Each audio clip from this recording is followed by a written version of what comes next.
자, 오늘 남은 자를 찾아서 약속대로 오신 예수님에 대해서 살펴보기를 원합니다. 오늘 본문에 보시면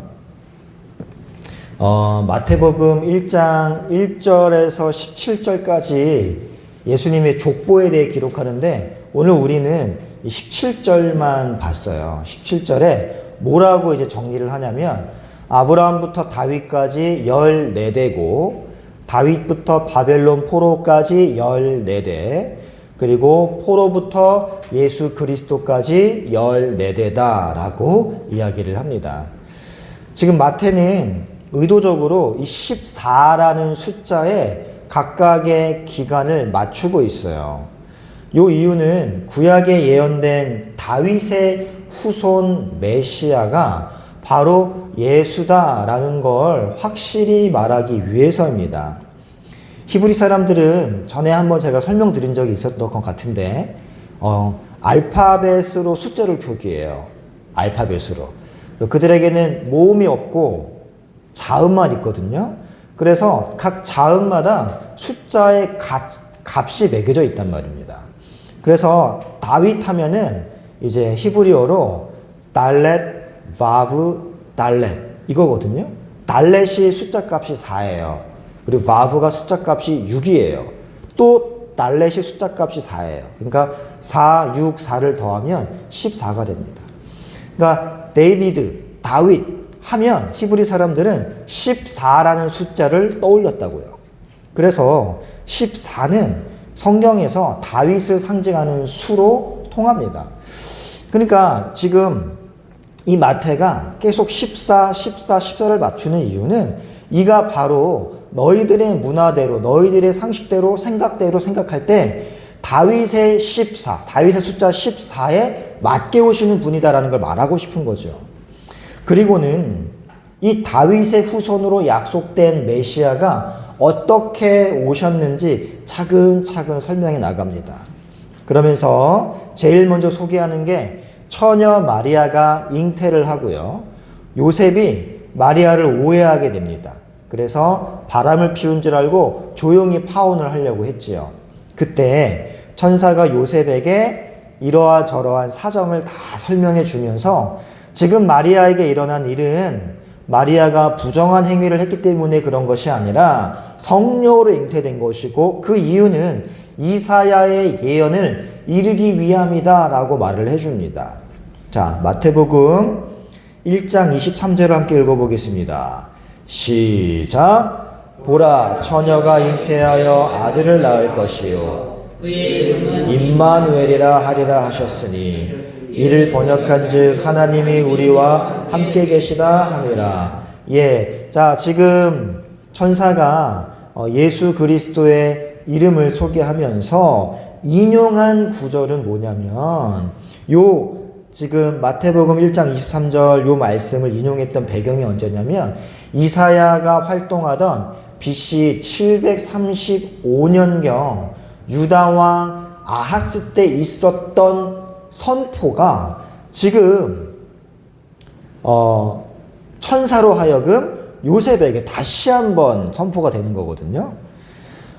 당시에 이스라엘이 이제 북이스라엘과 남유다로 갈라졌었습니다. 그래서 서로 원수처럼 지내던 그런 시기예요. 그때 아람과 북이스라엘이 동맹을 맺어가지고 남유다를 치러 내려왔습니다. 그러니까 왕과 백성들이 이제 사시나무 떨듯이 무서워 떨었단 말입니다. 그래서 유다 왕 아하스가 애굽에게 도와주세요 하고 도움을 요청해 놨어요. 그 상황에서 이사야가 아하스 왕을 찾아가서 이렇게 말을 합니다. 왕이시여 겁먹지 마십시오. 아람과 북이스라엘은 절대 유다를 치지 못합니다. 이 말이 안 믿기면은 왕이시여 징조를 구하십시오. 그러면 하나님께서 징조를 주실 겁니다. 라고 이야기를 했어요. 그랬더니 아하스가 뭐라고 이야기하냐면 나는 징조를 구하지 않겠다라고 이야기합니다. 하나님이 징조를 주시겠다는데 왜 구하지 않았을까요? 이미 믿는 구석이 있었기 때문입니다. 바로 애굽에 도와달라라는 원조 요청을 했기 때문이에요. 그러니까 자기가 의지할 곳이 있으면 누구든지 하나님을 기대지 않아요. 만약에 이 아하스가 애굽이 도와주지 않는다라는 사실을 알게 되었다면 하나님을 의지했을걸요. 근데 지금 아하스는 강대국 애굽이 있으니 하나님의 징조 따위는 필요 없다라는 것입니다. 그러니까 아하스는 강대국 애굽을 더 의지한 것이지 하나님을 의지하지 않고 있는 거예요. 그래서 하나님이 아하스를 꾸중하시면서 뭐라고 말씀하시냐면 내가 한 말이 그대로 이루어질 징조를 내가 보여주겠다라고 하시면서 주신 징조가 뭐냐면 보라 처녀가 잉태하여 아들을 낳으리니 그 이름을 임마누엘이라 하리라 이거예요. 요 선포가 지금 마태복음에 그대로 복사되어서 붙여넣기가 된 것이란 말입니다. 그러니까 여러분 임마누엘은 뭐예요? 하나님이 우리와 함께 하신다는 뜻입니다. 아하스에게 주신 징조 하나님이 우리와 함께 하심으로 우리는 망하지 않는다라는 뜻 요게 임마누엘이에요. 하나님보다 세상적인 힘을 더 의지하던 이스라엘 민족에게 저주와 형벌을 내리셔야 마땅한데 하나님은 어떠한 징조를 주시냐면 임마누엘을 약속하신다니까요. 그러면 여러분 이왕 함께 해 주실 거면 임마누엘을 해 주실 거면 대적이 공격하기 전에 막아주시고 보호해 주시면 안 될까요? 왜 대적이 공격하도록 내버려 두시고 실컷 고난당하고 공포에 떨게 하신 다음에 그 다음에 내가 너희와 함께 하니까 내가 임마누엘 할 것이니까 너희는 망하지 않을 거야 라고 위로의 징조를 주시는 것일까요? 여러분 하나님께서 이사야에게 아하스에게 가라고 말씀하시면서 뭐라고 말씀하셨냐면 네 아들을 데리고 가라 라고 말씀하셨습니다. 이 아들에 대해서도 한번 설명을 드린 적이 있어요. 자, 이사야 7장 3절 한번 가볼까요? 이사야 7장 3절 함께 읽어보겠습니다. 시작. 그때 여호와께서 이사야에게 이르시되 너와 내 아들 스알야숲은 윗모수도 끝 세탁자의 반 큰 길에 나가서 아하스를 만나. 네. 자, 지금 첫 번째 아들 이름이 스알야숲입니다. 스알야숲. 자, 남은 자만 돌아오리라 해요. 하나님이 이사야에게 메시지를 선포하러 가라. 임마누엘을 선포하러 가라 라고 말씀하시면서 아들 2명을 데리고 가라고 했습니다. 따라서 이 아들 이름의 뜻은 임마누엘을 적용하는 아주 결정적 키와 단서가 되는 거거든요. 자, 첫 번째 아들의 이름은 남은 자만 돌아오리라요. 자, 8장 18절 볼게요. 표준 세번역인데 제가 읽어드리겠습니다. 내가 여기에 있고 주께서 나에게 주신 이 아들이 여기에 있다. 나와 아이들은 시온산에 계시는 만군의 주께서 이스라엘에게 보여주시는 살아있는 징조와 예표다. 그러니까 아들들도 징조예요. 임마누엘도 징조예요. 보라 처녀가 잉태하여 아들을 낳을 것인데 그 이름을 임마누엘이라 하라 라는 것도 징조이고 아들을 2명을 데리고 가는데 이 아들 둘도 징조예요. 그 이사야의 아들들은 하나님께서 이스라엘에게 보여주시는 살아 움직이는 징조라는 겁니다. 말로 선포되는 메시지가 아니라. 자, 아하스에게 갈 때 첫째 아들 스알야숲을 데리고 가라 하신 것은 왜 내가 너희를 그렇게 사랑하는데도 아람이나 북이스라엘이 너희를 공격하도록 내버려 두는지 아느냐 이걸 깨닫게 하시길 원하는 거예요. 그 이유는 그 일을 통해서 하나님이 너희를 정결하게 하기 위함이다. 그리고 정결하게 되어서 남은 자만 하나님께 돌아오게 될 것이다 라는 걸 말씀하는 겁니다.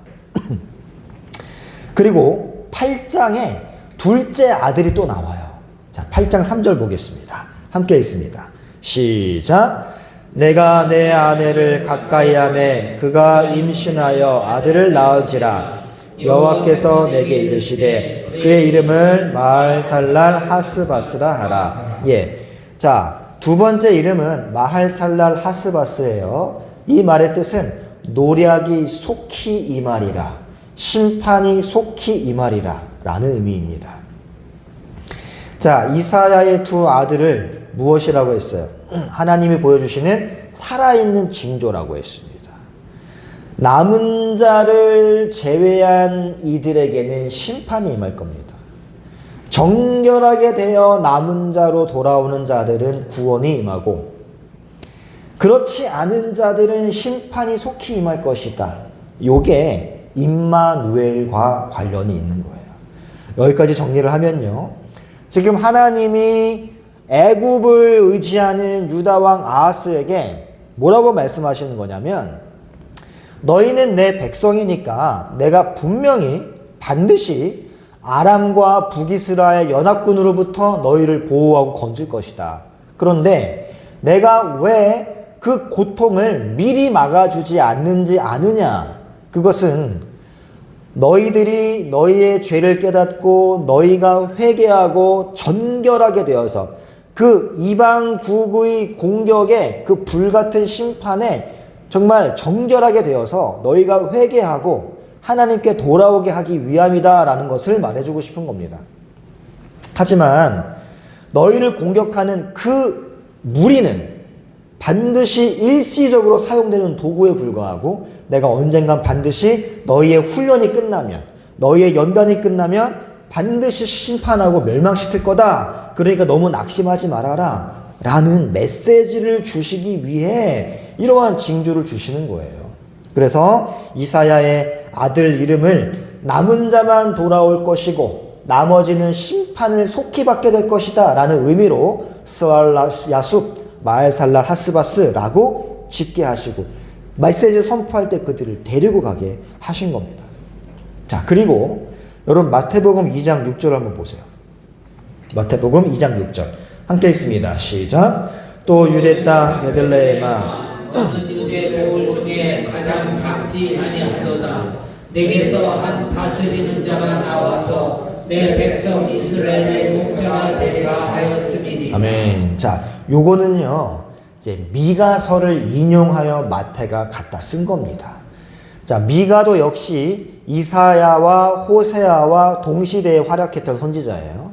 그 시대는 굉장히 혼란스러웠던 시기입니다. 아하스 왕 때예요. 요때 이제 미가 역시 미가서 전체를 통해서 남유다가 바벨론으로 끌려갈 거다. 하지만 그 절망 중에서 너희 남은 자를 불러오실 것이다 라는 메시지를 선포했던 선지자입니다. 미가서 3장부터 나오는 이야기가 전부 이스라엘아, 하나님이 너희를 싹 다 갈아엎을 것이다. 하지만 하나님께서 쫓겨난 자와 그리고 환난 받게 한 자를 모아서 남은 백성이 되게 하여 그들로 이제 영원히 그들을 치리하시고 다스리실 것이다 라는 내용이거든요. 그 부분이 미가서 4장 9절 10절입니다. 한 절씩 읽어볼게요. 어찌하여 너는 그렇게 큰 소리로 우느냐? 왕이 없기 때문이냐? 어찌하여 너는 아이를 낳는 여인처럼 진통하느냐? 자문gat들이 죽었기 때문이냐? 도성시오나, 이제 내가 이 도성을 떠나서 빈들로 가서 살아야 할 것이니 아이를 낳는 여인처럼 몸을 휘치면서 신음하여라. 너는 바벨론으로 가야 할 것이다.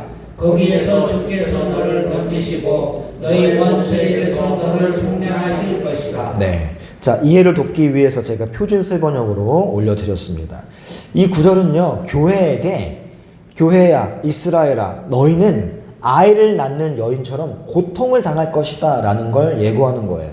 근데 산통하는 여인과 같은 그 심한 고통이 사랑하는 교회에게 임하는 이유는 너희를 멸망시키려는 것이 아니라 너희를 훈련시키고 연단시키고 정결하게 만들기 위한 하나님의 손길이다라는 것을 미가가 강조하는 것입니다.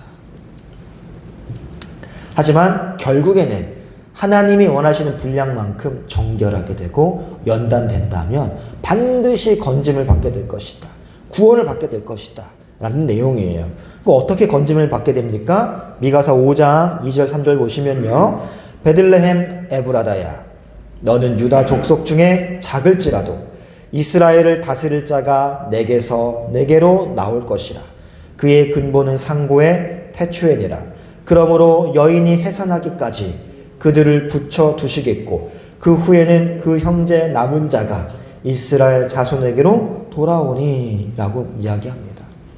그러니까 그 아이가 태어날 때까지 그 아이가 누구일까요? 바로 예수 그리스도죠. 그 아이가 태어날 때까지는 너희를 대적손에 붙여 주시겠다는 겁니다. 그리고 나중에 남은 자가 이스라엘 자손에게로 돌아온다라는 거예요. 그 아기가 베들레헴에 나면서 이제 스알야숲, 남은 자만 돌아오고, 그렇지 못한 자들은 마할살랄 하스바스, 즉 멸망의 심판을 받게 될 것이라는 메시지인 겁니다. 그런데 그 남은 자들은 구원을 받았음에도 불구하고 계속해서 하나님을 배반하고 하나님의 마음을 아프게 할 겁니다. 그런데도 그들을 구원하실 것을 호세아의 예언을 인용해요. 자, 우리 마태복음 2장 14, 15절 함께 읽습니다. 시작. 요셉이 일어나서 밤에 아기와 그 모친을 데리고 애굽으로 떠나가 헤롯이 죽기까지 거기 있었으니 이는 주께서 선지자로 하신 말씀아 애굽에서 내 아들을 불렀다 함을 이루려 하시니라. 네. 자, 지금 마태는요, 이사야 인용했다가 미가 인용했다가 이번에 호세아를 인용합니다. 근데 맥락이 똑같아요. 지금 우리가 읽은 부분은 호세아서를 인용한 거거든요. 호세아도 이사야와 미가와 함께 동시대에 사역했다고 말씀드렸죠. 호세아는 우리가 알다시피 하나님은 호세아에게 자기 백성들이 하나님을 배신한 것이 얼마나 가슴 아픈 것인지를 몸소 경험하게 하십니다. 그래서 정결하지 못한 여인 고멜과 결혼을 하게 돼요. 그래서 고멜과 결혼을 하는데 고멜은 아이를 셋을 낳고도 계속해서 남편을 배반하고 나가서 다른 남자와 바람을 피웁니다. 결국에는 모든 남자에게 농락만 당하고 버림받아서 나중에는 노예시장에 팔려버리죠. 그렇게 고멜처럼 세상에 이용당하고 하나님 등지고 세상을 즐겼다가 이용만 당하고 아주 멸망의 자리로 전락한 고멜과 같은 이스라엘이지만 하나님은 호세아처럼 그 이스라엘을 찾아가신다라는 걸 보여주고 싶은 거예요. 그래서 하나님은 호세아를 시켜서 갖다 버려도 시원치 않을 그 고멜을 다시 데려오래요. 이번에는 돈까지 주고 데리고 오래요. 은 15양과 보리 한 호멜 반을 가지고 이 창녀 고멜을 노예시장 가서 사오라고 말씀합니다. 보리 한 호멜 반은 은 15냥이에요. 그러니까 은 15냥 플러스 보리 한 호멜 반 하면 총 몇 냥이에요? 은 30냥이 됩니다. 은 30냥은요, 사람의 목숨값이에요. 그래서 예수님도 가룟 유다에 의해 은 30냥에 팔린 거예요. 이렇게 죽어 마땅한 자들을 그 고통에서 구해내시겠다라는 강한 의지를 보여주는 게 호세아서입니다. 그런데 호세아에서 하나님은 11장 1절로 7절까지는 너희를 다 죽어 마땅하다, 너희를 내가 다 멸절시키고 싶다라고 이야기하시다가 8절에서 갑자기 너희를 버리지 않겠다라고 이야기합니다. 제가 천천히 읽어드릴게요. 이스라엘이 어렸을 때에 내가 사랑하여 내 아들을 애굽에서 불러냈거늘 선지자들이 그들을 부를수록 그들은 점점 멀리하고 바알들에게 제사하며 아로새긴 우상 앞에서 분향하였느니라. 그러나 내가 에브라임에게 걸음을 가르치고 내 팔로 안았음에도 내가 그들을 고치는 줄을 그들은 알지 못하였도다. 내가 사람의 줄 곧 사랑의 줄로 그들을 이끌었고 그들에 대하여 그 목에서 멍에를 벗기는 자같이 되었으며 그들 앞에 먹을 것을 두었노라. 그들은 애굽 땅으로 되돌아가지 못하겠거늘 내가 돌아오기를 싫어하니 아수르 사람이 그 임금이 될 것이라. 칼이 그들의 성읍들을 치며 빗장을 깨뜨려 없이 하리니 이는 그들의 계책으로 말미암음이니라. 내 백성이 끝끝내 내게서 물러가나니 비록 그들을 불러 위에 계신 이에게로 돌아오라 할지라도 일어나는 자가 하나도 없도다. 여기까지는 이러니까 내가 너희를 심판하는 거야, 버리는 거야 라는 메시지거든요. 근데 8절부터 보세요. 에브라임이여 내가 어찌 너를 놓겠느냐. 이스라엘이여 내가 어찌 너를 버리겠느냐. 내가 어찌 너를 아드마같이 놓겠느냐. 어찌 너를 스보임같이 두겠느냐. 내 마음이 내 속에서 돌이키어 나의 긍휼이 온전히 불붙듯 하도다. 내가 나의 맹렬한 진노를 나타내지 아니하며 내가 다시는 에브라임을 멸하지 아니하리니 이는 내가 하나님이요 사람이 아님이라. 내 가운데 있는 거룩한 이니 진노함으로 내게 임하지 아니하리라. 그들은 사자처럼 소리를 내는 여호와를 따를 것이라. 여호와께서 소리를 내시면 자손들이 서쪽에서부터 떨며 오되 그들은 애굽에서부터 새같이 아수르에서부터 비둘기같이 떨며 오리니 내가 그들을 그들의 집에 머물게 하리라. 나 여호와의 말이니라. 네, 여러분 보시면 내가 너희를 애굽 땅에서 불러냈는데도 너희는 계속 나를 배반하고 창녀 고멜처럼 죄만 짓는구나. 내가 너희를 멸망시켜버리고 싶어 라고 계속 말씀하십니다. 너희는 그렇게 멸망당해도 마땅하다라고 말씀하시다가 8절부터 뭐라고 말씀하시냐면 하지만 교회야 내가 어떻게 너희를 버릴 수 있겠니? 라고 말씀하세요. 하나님이 교회를 버리지 못하는 이유는 하나님 안에서 끌어넘치는 인애와 긍휼 때문인 것입니다. 그래서 하나님은 그렇게 엉망진창 데리고 오면 도망가고 데리고 오면 바람피고 데리고 오면 세상을 향하는 고멜과 같은 교회를 위해서 한 가지 방법을 말하는 게 있는데 그게 바로 예수다라는 걸 밝히기 위해 마태가 호세아서를 인용하여 쓰는 겁니다. 마태가 예수님의 탄생과 호세아의 말씀을 연결시킬 건 바로 그 의미를 전달하기 위함이에요. 애굽에서 내 아들을 불렀다라는 말은 그 전체를 대표하는 말입니다. 남은 자인 교회는 예수 안에 있었습니다.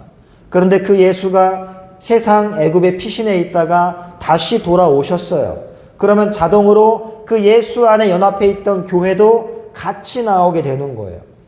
그래서 예수가 십자가에서 죽었을 때 우리도 죽은 것이고 예수가 부활했을 때 우리도 부활하게 되는 것입니다. 묵시 속에서는 이미 그렇게 완성되었지만 이 세상에서는 아직 우리는 반복적인 불순종과 실패 가운데 거하지요.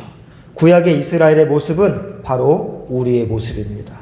우리는 겉으로 괜찮아 보이는 신앙 행위를 하고 있지만 너무나도 자주 마음과 행동으로 하나님을 배반하고 우상을 섬길 때가 많이 있습니다. 그럴 때마다 하나님은 우리의 삶에 어려운 일을 허락하시고 어떤 때는 등을 돌리듯 침묵하시기도 하면서 우리를 힘들게 할 때가 많아요. 그렇게 어려움이 닥칠 때 하나님보다 애굽을 더 의존했던 아하스 왕처럼 우리도 어렵고 힘든 상황 가운데 말씀과 기도에 전념하기보다는 세상적인 위로와 세상적인 만족을 찾을 때가 얼마나 많습니까? 그런 우리의 모든 속성들을 완벽하게 간파하시고 다 아시는 주님께서 분명히 우리가 또 고멜처럼 하나님을 떠나 세상을 의지하고 세상에서 쾌락을 찾아 살아갈 것임을 알면서도 우리를 곁에 두시기 위해 예수를 보내신 거예요. 예수를 믿고 있는 지금도 이제까지 이야기한 내용이 계속해서 반복되고 있습니다. 그러나 하나님은 우리를 끝까지 포기하지 않으실 거예요. 하나님은 우리의 거룩을 원하시고 흠도 없고 티도 없고 주름 잡힌 것이 전혀 없는 상태가 되기를 원하시기 때문에 우리를 몇 번이고 애굽에 넣었다 빼시기도 하고 우리를 몇 번이고 아수르의 공격을 받기도 하시고 우리를 몇 번이고 바벨론의 포로로 끌려갔다가 오게도 하시면서 이러한 훈련을 반복해서 시키실 것이다 그 말입니다. 왜 그럴까요? 하나님은 우리를 가만 내버려 두지 않으시고 끊임없이 우리의 삶 속에 개입하셔서 슬픔과 고통을 주셨다 때로는 기쁨도 주셨다 하시는 이유가 무엇일까요? 여러분이 남은 자이기 때문에 그렇습니다. 하나님의 관심과 하나님의 사랑이 여러분에게 집중되어 있기 때문에 그래요. 이 사실을 기쁨으로 여기면서 하나님이 주시는 연단과 고통을 우리가 인내하고 감내할 수 있는 실력이 되어야 한다는 것입니다. 하나님은 예수 그리스도를 이 땅에 보내신 것 우리로 하여금 성탄절이라는 어떠한 흥분된 분위기를 즐기게 하시기 위해 보내신 것이 아니라 바로 예수가 이 땅에 오신 목적, 임마누엘. 이 임마누엘을 이사야의 예언과 미가의 예언과 호세아의 예언을 통해서 우리가 해석하여 내 삶에 미치는 하나님의 손길을 볼 수 있어야 된다는 것이죠. 그냥 크리스마스니까 연인들끼리 가족들끼리 행복하고 오붓한 시간을 보내는 그러한 인위적인 인본주의적인 절기가 아니라 하나님이 임마누엘 하시는 그 마음을, 그리고 하나님이 임마누엘 하실 때 우리의 삶에 기쁨만 있는 게 아니라 때로는 고통과 슬픔과 좌절도 있을 수 있음을, 근데 그것이 모두 임마누엘이라는 증거라는 것을 우리가 기억하면서 다가올 2025년도 임마누엘 하시는 그 하나님의 손길 속에 우리의 삶이 있기를 말씀으로